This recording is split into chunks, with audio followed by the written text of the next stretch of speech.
Alhamdulillah, Pak Haji sambung lagi dalam bahagian yang kedua ini. Kita lihat pada anak-anak dulu ya. Bagaimana anak-anak ini menjadi terhambat ataupun menjadi lambat perkembangan fiziknya kerana human growth hormone. Begitu juga lambatnya pada segi pemikirannya kerana kekurangan human growth hormone. Jadi oleh sebab itu maka apabila kita ingin untuk melihat anak-anak itu sihat, membesar dan pintar, maka penggunaan HGH digunakan. Bukan hanya untuk orang tua-tua, orang dewasa, bukan. Ini bukan HGH kimia ya, tetapi dia adalah HGH daripada herba yang bersifat alamiah. Masya Allah. Ini adalah sangat-sangat baik. Jadi begitu juga kalau kita lihat, kalau kita di waktu muda dahulu, kita akan lihat kalau luka cepat sembuh. Jadi kalau sekarang kalau luka jadi lambat sembuh. Sebab apa? Sistem imuniti tubuh badan itu kekurangan HGH. Jadi oleh sebab itu kalau kita ada luka, ya, sama ada luka dalam tubuh atau luka di luar tubuh, dalam tubuh seperti gastrik, tokak lambung, ya, seperti berlaku ulcer dalam perut sebagainya, apa yang menyebabkan dia cepat sembuh? Dia adalah HGH. Jadi oleh sebab itu kalau kita gunakan HGH, sesuatu luka itu cepat sembuhnya lebih cepat 100 kali lipat kecepatannya daripada menggunakan daripada ubat-ubat yang kita gunakan, sama ada ubat-ubat eksternal ataupun internal. Sebab apa? Sebab HGH ini dia adalah ketua doktor di dalam tubuh badan. Dialah yang pada pemahaman Pak Haji ya, dalam tubuh badan kita ini ada doktor. Ya, jadi sebab itu bila Allah sebut wa idza maridtu fahuwa yashfin, bila kita sakit maka aku yang menyembuhkan. Allah yang menyembuhkan. Ya, maka dialah yang menyembuhkan. Apabila aku sakit, dialah yang menyembuhkan. Siapa dia ni? Ini Allah. Allah membekalkan doktor di dalam tubuh badan kita. Doktor itu salah satunya yang menjadi doktor spesialis dalam tubuh badan kita ialah human growth hormone. Apa tugas doktor? Pertama, kalau luka. Kalau luka dalam tubuh badan, maka doktor HGH lah yang menyembuhkan. Kalau luka di luar, maka doktor HGH lah yang menyembuhkan. Kalau patah tulang, maka doktor HGH lah yang menyembuhkan. Jadi dia adalah mempunyai tugasan yang besar, menyembuhkan luka. Baik. Di sini Pak Haji nak bagi sikit pandangan. Bukan hanya nak beri pandangan, tetapi nak memberikan suatu penyataan bahawa bagaimana seorang yang mengalami masalah luka yang kita sebut sebagai gangren. Luka gangren. Ya, kadang-kadang luka kerana tidur terlalu lama sampai jadi menanah. Gangren tu kalau kena kencing manis sampai keluar menanah, sampai air terpaksa. Subhanallah. Pengobatan moden angkat tangan. Surrender. Gangren sukar untuk disembuhkan, melainkan perlu dibuangnya, dicucinya, buang tu, dikikiskan tulangnya itu, ditumbuh semula sebagainya. Betul. Itulah kaedah yang selalu digunakan. Ya. Kerana apa? Takut berlaku infection, jangkitan kuman. Nanti akan terlibat pergi ke otak, menyebabkan koma. Begitu juga orang yang kena breast cancer, breast cancer. Maka gangren air itu keluar cairan yang berbau busuk. Apa herba yang boleh digunakan? Apa cara nak gunakan?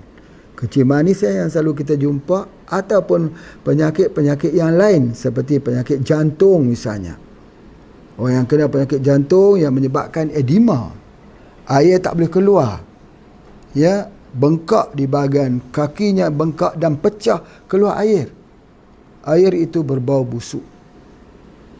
Bagaimana untuk menghilangkan luka tersebut? Kita ambil krim tak mampu. Steroid tak mampu. Yang mampu ialah HGH, Human Growth Hormone. Berikan dia minum HGH, masukkan ke dalam air, minum, nescaya yang keluar nanah itu, air busuk yang keluar itu, air bisa yang keluar itu akan kering dan tidak ada bau. Tidak lebih pada 3 hari penggunaannya tidak ada bau. Apa maknanya tidak ada bau? Maknanya di situ tidak berlaku lagi infection, jangkitan kuman. Alangkah ruginya ramai orang yang tidak mau menggunakan HGH kerana mereka menyangka bahawa mereka memiliki keilmuan yang tinggi dengan menggunakan ubat-ubat yang mereka sangka boleh menyembuhkannya. Tidak boleh. Caranya harus menggunakan doktor yang termahir, iaitu HGH, HGH. Jadi sebab itu maka bagi mereka yang mempunyai masalah, misal kata penyakit kencing manis basah yang menyebabkan luka, menyebabkan keluar air, menyebabkan menanah dan berbau busuk, maka inilah obatnya kita gunakan. Tajuk yang Pak Haji nak bincangkan ialah HGH untuk merawat luka. Bagaimana pula kalau luka di dalam kepala ini jadi stroke? Bila pecah pembuluh darah, maka pada ketika tersebut maka akan terjadi darah beku yang menyebabkan stroke di kiri dan juga sebelah kanan. HGH dia membuat supaya darah jangan membeku, darah jangan menjadi semakin kental. HGH dia adalah untuk mengencerkan darah dan menutup luka-luka di dalam salur darah di dalam otak manusia. Bagaimana kalau berlaku tersebut di jantung? Maka terkenal pula serangan jantung. Bagaimana cara untuk mengelakkan supaya arteriosklerosis ataupun masalah arteri itu jangan jadi keras, jangan jadi tersumbat dengan plak? Maka kita menggunakan HGH. Masya Allah, Masya Allah. Maka banyak orang bertanya, apakah apabila kita guna HGH kita perlu guna lagi ubat-ubat pencair darah? Jawapannya tak perlu. Sama juga kita ambil gamat, kita tak perlu.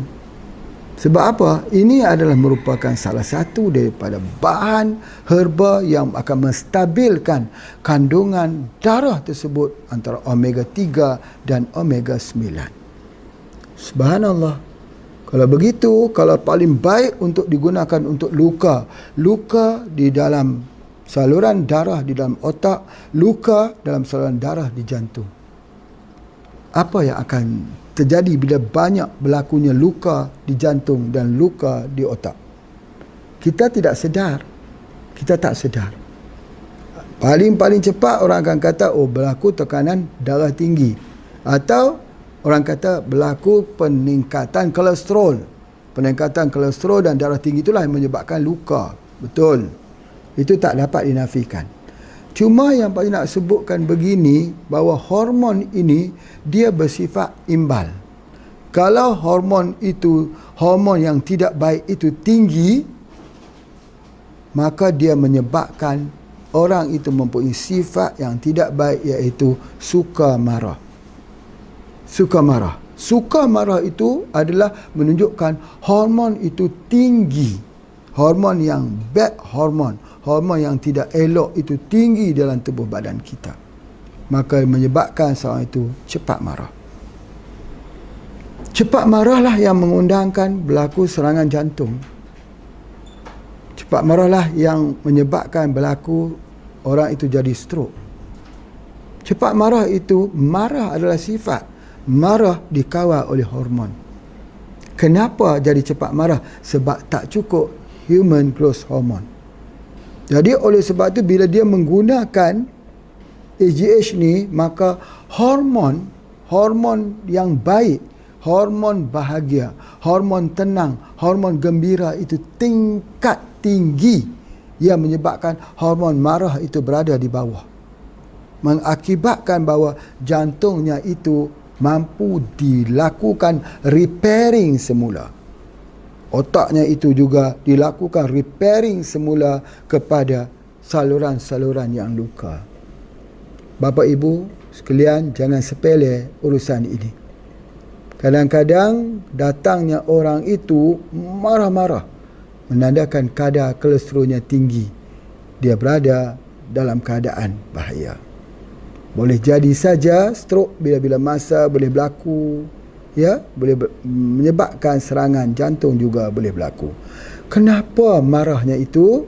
Maka hormon gembira tidak muncul, hormon bahagia tak muncul, hormon tenang tidak muncul. Bagaimana nak memunculkan hormon ini? Maka kita gunakan SGH.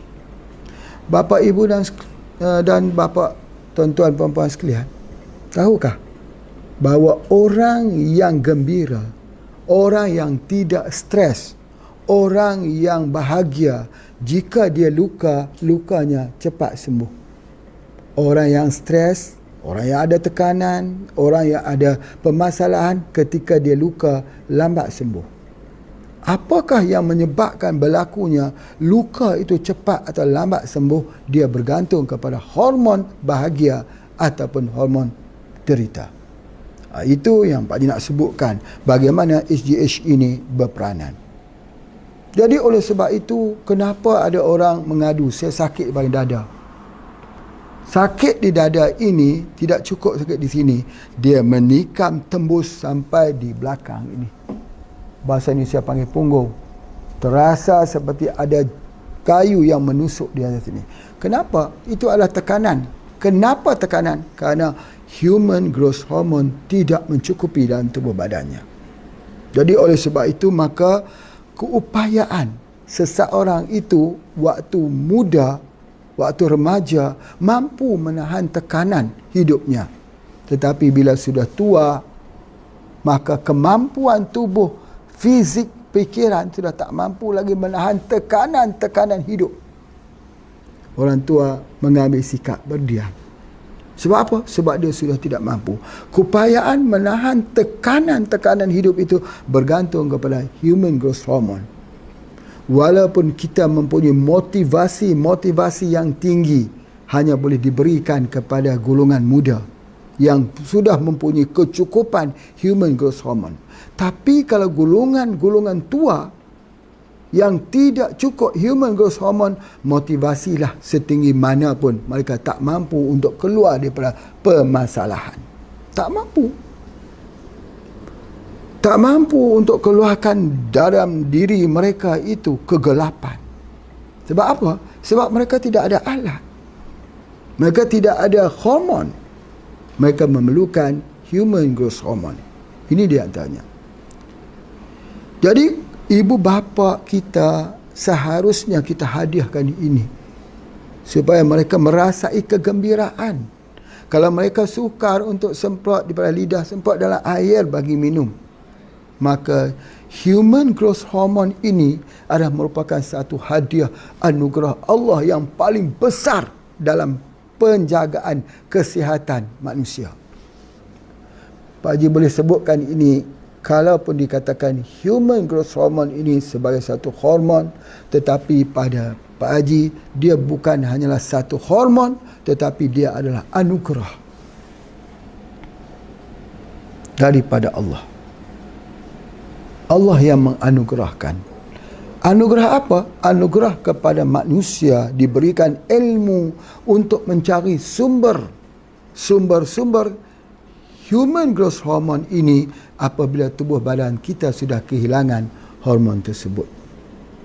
Kita tidak boleh menanti waktu tua itu berlalu dengan penuh kegelapan. Kita harus berusaha untuk keluar daripada perasaan itu. Maka Allah memberikan ilham kepada sebahagian daripada kita, tidak diberi kepada sebahagian yang lain, untuk kita mencari jawapan bagaimana untuk menyelesaikan permasalahan tekanan pada jiwa bagi orang-orang yang sudah ke usia senja. Maka Allah memberikan human growth hormone. Subhanallah. Ini dapat kita lihat kalau ketika seorang itu ketika mudanya tidurnya Masya Allah bagus, anak kecil tidurnya panjang, dewasa dia sikit tidurnya makin pendek, tapi masih cukup. Tetapi bila sampai ke usia senja, tidurnya pendek sekali dan dia tak bisa tidur pada waktu malam. Bila dia tak dapat tidur pada waktu malam, pada ketika itu, maka dia mempunyai permasalahan kepada tenaga. Kalau kita tak dapat tidur, kita hilang tenaga. Tidur itu membangkitkan tenaga. Tidur jangka masa yang panjang atau pendek tidak menentukan tenaga itu diperolehi lebih ataupun kurang. Tetapi tidur itu mesti tidur yang berkualiti.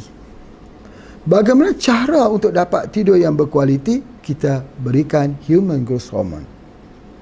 Jadi bagi mereka yang suka tidur pada waktu malam, bagi mereka yang tak ada tenaga untuk bekerja, tak ada tenaga untuk berfikir, tak ada tenaga untuk bergerak, maka dia perlu memperbaiki tenaga itu dalam tidurnya. Walaupun tidur yang pendek tetapi berkualitas, sehingga kan tidur itu walaupun dalam tempoh masa 1 atau 2 jam, tapi dirasakan tidur seperti tidur 6 jam, 8 jam. Masya Allah, sebentar saja tubuh badan akan repairing dan mengenerate energi itu keluar dengan cepat. Itulah human growth hormone. Jadi indikator dia tengok pada tidur. Kita ini lupa, kebanyakan sakit mencari obat, tapi kita lupa tentang melatonin.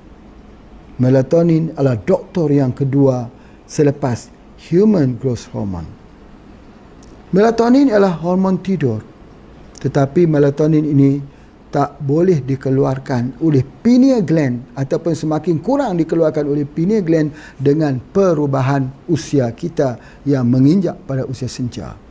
Tetapi dengan pengambilan HGH, maka melatonin daripada pineal gland itu dikeluarkan dengan secukupnya. Masya Allah, bila seorang itu dapat tidur, maka dia dapat menahan beban yang berat pada pemikirannya, hatinya menjadi tenang, gembira, emosinya terkawal. Kita bercakap tentang emosi. Bagaimana kita lihat bahawa emosi ini, boleh tak kita mengawal emosi? Atau emosi yang mengawal kita? Boleh tak emosi itu boleh dikawal, mempunyai ketenangan, mempunyai kebijaksanaan di dalam membuat sebuah kebijakan? Itu semua adalah emosi. Jadi oleh sebab itu, mereka-mereka yang melibatkan dengan apa juga aktivitas kehidupan, seorang guru perlu mempunyai emosi yang baik, seorang pelajar perlu mempunyai emosi yang baik, seorang pekerja harus memiliki emosi yang baik, seorang yang menjadi pentadbir dia perlukan emosi yang baik, ahli politik dia perlukan emosi yang baik, ya, seorang doktor dia memerlukan emosi yang baik. Kalau dia tidak memiliki emosi yang baik ini, maka dia akan menyebabkan kerja-kerjanya itu mengalami kecacatan. Hidup kita ini dikawal oleh emosi. 4 perkara yang sangat penting: physical, mental, emosi, spiritual. Emosi sangat penting, sebab emosi ini akan menentukan bagaimana kita berinteraksi dengan lingkungan kita, bagaimana kita itu melayani lingkungan kita. Kalau boleh Pak Haji selitkan di sini satu ungkapan untuk kita faham. Apakah dalam hidup ini yang disukai oleh Rasulullah? Apa yang Rasulullah itu suka dalam hidup ni? Dengar jawapannya betul-betul. Rasulullah itu suka sekiranya umatnya dilayani dengan sebaik-baiknya. Rasulullah itu, kesukaan Rasulullah itu suka apabila umatnya dilayani dengan sebaik-baiknya. Bermula daripada hal kecil, kita ambil hal kecil. Bagaimana Rasulullah untuk melayani umat? Pertama, Rasulullah SAW itu suka memakai minyak wangi. Sehingga kan senang orang ketika duduk bersama Rasulullah itu akan terhidu kewangian daripada tubuh Rasulullah sallallahu alaihi wasallam. Sehingga sahabat mengatakan di mana juga lorong jalan yang dilalui oleh Rasulullah, mereka dapat mengetahui kerana bau itu masih terdapat pada jalan tersebut. Memakai minyak wangi ini membuat orang senang, membuat umatnya itu senang. Itulah kesenangan Nabi SAW. Itu dapat dilihat kepada bagaimana kita melayani tetamu. Buat tetamu kita senang, maka itulah kesenangan Nabi SAW. Bagaimana membuat Nabi itu senang? Dengan menyenangkan umat-umatnya, iaitu dengan menyenangkan saudara dan lingkungan yang berada di tepi kita. Jangan jadikan orang cemas. Jangan jadikan orang takut. Jangan jadikan orang tidak berharga. Jadikan ke semua orang berharga.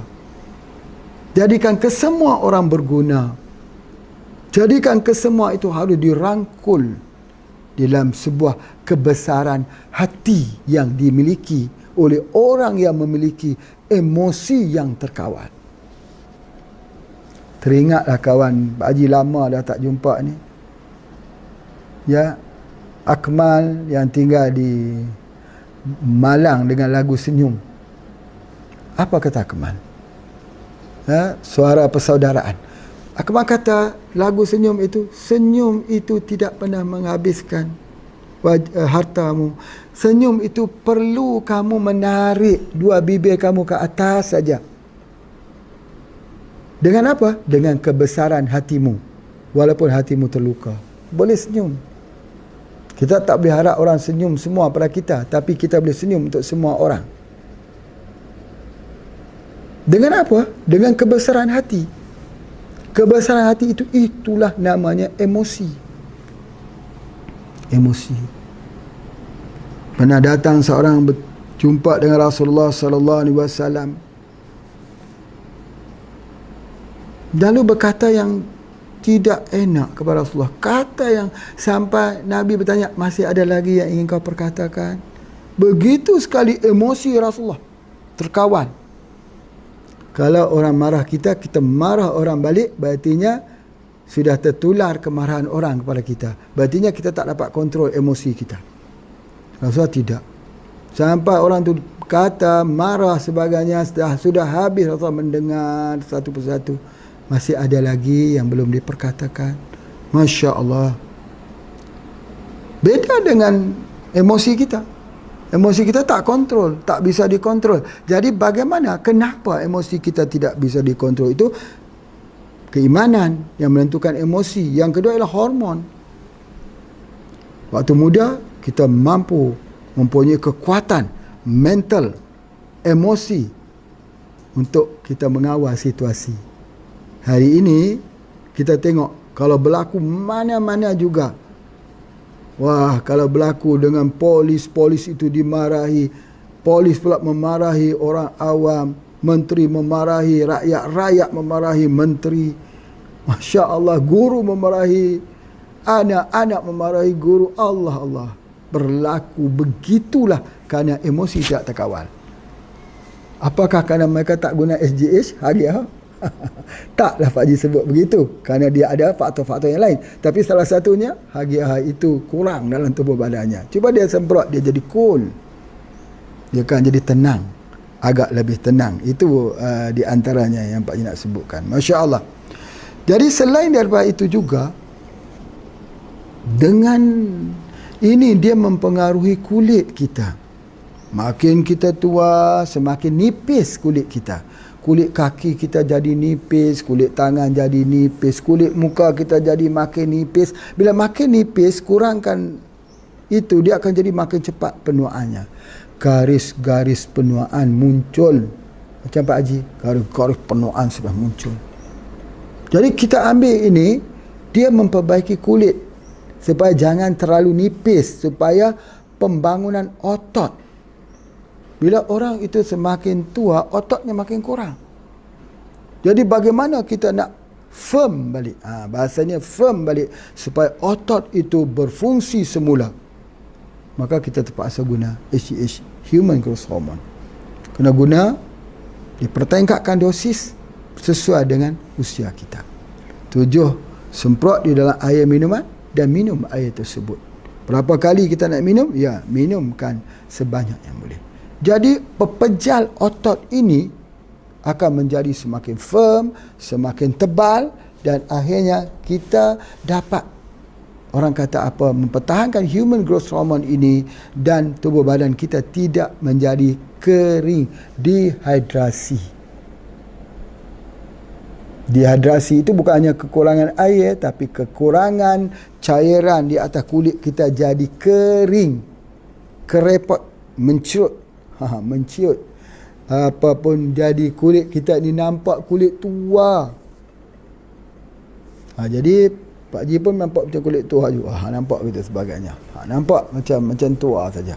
Jadi kalau kulit kita bagus, ini lembab sentiasa. Tak perlu pakai moisturizer, tak perlu pakai body lotion, tapi lembab sentiasa. Kenapa? HGH-nya cukup. Itulah peran HGH. Peranan HGH, kenapa dia penting. Kemudian apabila ada kesemuanya ini, rambutnya tidak gugur, kulitnya bagus, dan begitu juga dengan lemak-lemak yang ada dalam tubuh badannya itu akan turut jadi kurang, semakin kurang, semakin kurang. Lapisan lemak ini bahaya, terutamanya trans lemak di bahagian perut kita, yang akan menyebabkan lemak itu juga akan membalut di dalam liver kita, disebut sebagai fatty liver. Lemak itu adalah lemak yang ada mempunyai lemak bahaya, lemak yang buruk, menjadi kolesterol yang buruk, dan akhirnya akan menyebabkan tubuh badan kita akan jadi lemah. Jadi dia akan menambah pembakaran lemak dalam tubuh badan kita. Maka semakin banyak pembakaran lemak itu, kita semakin berenergi, jadi semakin bertenaga. Maka dengan cara itulah menghindarkan kita daripada serangan kanser. Bagaimana kalau seorang itu dah kena kanser? Bolehkah HGH digunakan? Bila seorang yang kena kanser, maka kita tidak mencadangkan seorang itu menggunakan HGH. Ya, sebab HGH ini dia menyebabkan peningkatan hormon estrogen. Jadi oleh sebab itu, apa yang kita cadangkan? Kalau kena kanser, kapsul Pajaka 99.9% kesembuhannya. Masya Allah. Jadi oleh sebab itu jelas kepada kita bahawa HGH ini diberi rawatan kepada orang yang sihat, orang yang lemah, orang yang sakit, ya, yang tidak terjadi kanser, tidak ada kanser, tidak ada fibroid, tidak ada cyst, maka kita berikan dia dengan ini, insya-Allah dia melindungi daripada berlakunya kanser. Tapi kalau sudah berlaku kanser atau berlaku cyst, kista, myom, fibroid, maka kita gunakan herba kita yang terkhusus yang telah Pak Haji bincangkan. InsyaAllah Pak Haji percaya bahawa inilah dia sebuah hadiah Allah kepada kita. Ya, mau jadi sihat, mari bersama gunakan HGH dengan izin Allah SWT. Terima kasih semua yang mengikuti program Pak Haji pada hari ini. Kita ketemu lagi pada esok hari. Assalamualaikum warahmatullahi wabarakatuh.